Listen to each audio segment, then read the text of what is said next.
আসসালামু আলাইকুম। আজকের এই ঐতিহাসিক ব্যাখ্যামূলক আলোচনায় সবাইকে স্বাগত জানাচ্ছি। আজ আমরা এমন একজন মানুষের মহাকাব্যিক জীবন নিয়ে কথা বলবো, যার সত্যের সন্ধান এবং দুর্দান্ত সামরিক কৌশল ইতিহাসের গতিপথ একেবারে বদলে দিয়েছিল। তিনি হলেন হজরত সালমান আল ফার্সি রদিয়াল্লাহু আনহু। ঠিক আছে, চলুন মূল আলোচনায় ঢুকে পড়ি। সুদূর পারস্য থেকে আসা একজন সত্যসন্ধানী মানুষ কিভাবে মদিনাকে এক নিশ্চিত ধ্বংসের হাত থেকে বাঁচালেন, এটা এমন একটা রহস্যে ঘেরা গল্প যা যে কোনো রূপকথাকেও হার মানায়, তাই না? তো এই দ্য কোয়েস্ট বিগিনস বা সন্ধানের শুরুটা বুঝতে হলে আমাদের ফিরে যেতে হবে একদম তার শেকড়ে। তার জন্ম হয়েছিল পারস্যের একদম কেন্দ্রবিন্দুতে, যা আজকের দিনের ইরান। ছোটবেলা থেকেই তার ভেতর ছিল এক অদ্ভুত রকমের অস্থিরতা। চারপাশের সাধারণ ও প্রচলিত বিশ্বাস তাকে একদমই টানেনি।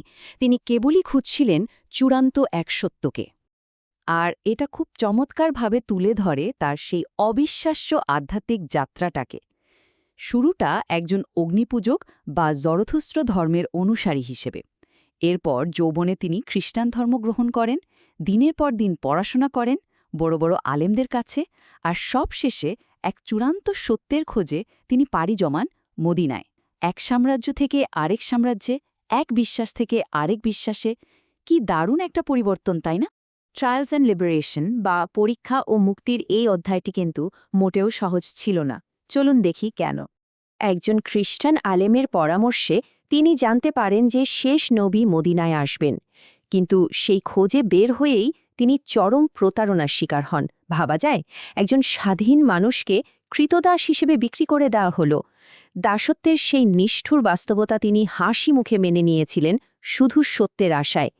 এরপর দীর্ঘ পথ পাড়ি দিয়ে মদিনায় পৌঁছান, দেখা পান মহানবী মোহাম্মদ সাল্লাল্লাহু আলহি ওয়াসাল্লামের। তিনি ইসলাম গ্রহণ করেন, আর মহানবী সাল্লাল্লাহু আলহি ওয়াসাল্লাম তাকে সেই দাসত্ব থেকে চিরতরে মুক্ত করেন। এবার আসি দ্য মাস্টার ট্যাকটিশিয়ান বা সুদক্ষ রণকৌশলী অংশে।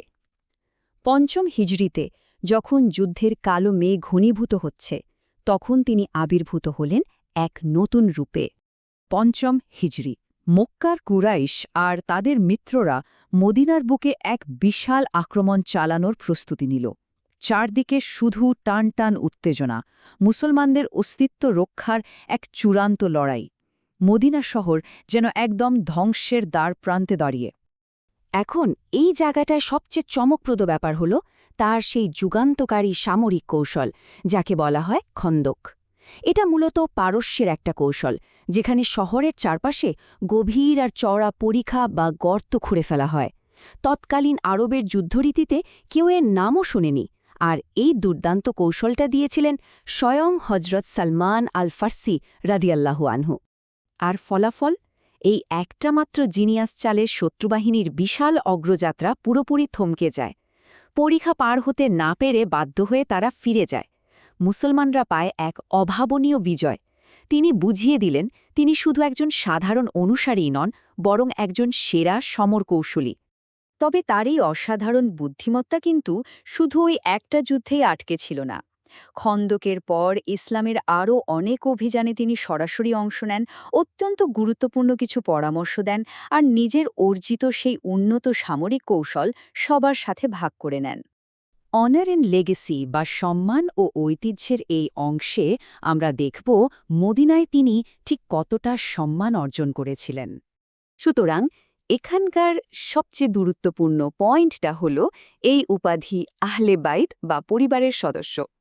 স্বয়ং মহানবী সাল্লাল্লাহু আলাইহি ওয়াসাল্লাম তাকে নিজের পরিবারের একজন হিসাবে ঘোষণা করেছিলেন।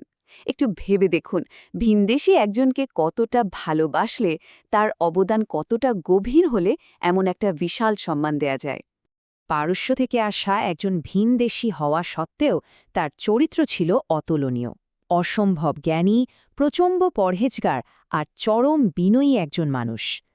নিজের সবকিছু ত্যাগ করে, পুরোটা উজাড় করে দিয়ে তিনি ইসলামের ইতিহাসের এক অবিচ্ছেদ্য অংশে পরিণত হয়েছিলেন। চলুন সামনের দিকে এগোই এবং দেখি টাইমলেস লেসন্স বা তার এই মহাকাব্যিক জীবন থেকে আমাদের জন্য কি কি চিরন্তন শিক্ষা রয়েছে। মূলত চারটা দারুণ শিক্ষা আমরা পাই।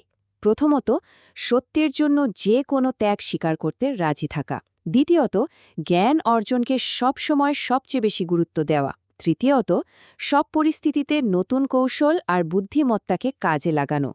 আর একদম শেষে, বিপদ যতই চরম হোক, ধৈর্য ধরে আল্লাহর উপর অটল বিশ্বাস রাখা। এই ব্যাখ্যামূলক আলোচনার একদম শেষে এসে আসুন একটা বিষয় গভীরভাবে চিন্তা করি। পরম সত্যকে খুঁজতে এবং সে সত্যকে রক্ষা করতে একজন মানুষ ঠিক কতটা পথ পাড়ি দিতে পারে, আর কতটাই বা ত্যাগ স্বীকার করতে পারে? হজরত সালমান আল ফার্সি রাদিয়াল্লাহু আনহু-এর জীবনটা কিন্তু এই প্রশ্নেরই এক চলন্ত উত্তর। আশা করি তার এই আত্মত্যাগ আমাদের সবাইকে দারুণভাবে অনুপ্রাণিত করবে। আজ এই পর্যন্তই, সবাইকে অসংখ্য ধন্যবাদ।